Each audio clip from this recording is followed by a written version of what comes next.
আর তো তাই জন্য আমার মানে যখন পদ্মশ্রীর অ্যানাউন্সমেন্টটা হলো তখন আমার মনে হলো যে এত বড় একটা গর্বের মুহূর্ত আমাদের ফর এন্টায়ার বেঙ্গল, যে আমি কি বলবো। তো আজকে একদম সরাসরি বুম্বাতে যখন বললাম না আজকে বিয়ে বাড়ি আছে কিন্তু আমাকে যেতেই হবে, আজকে বুম্বাদাকে সামনাসামনি একেবারে ব্রিফ করবার জন্য।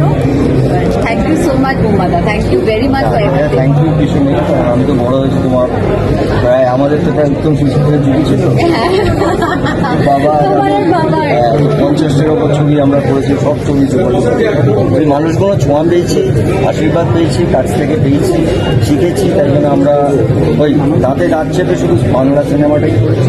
আমার কাছে সবসময় একটাই জিনিস বারবার মনে হয়, আমার পরের প্রজন্ম, তারও পরের প্রজন্ম একটাই কথা বলবো, শুধু বাংলা ছবি করে আমি এইটুকু সম্মান আনতে, এটা আমার নয়, এটা সবাই, এভরিবডি ইজ পার্ট অফ।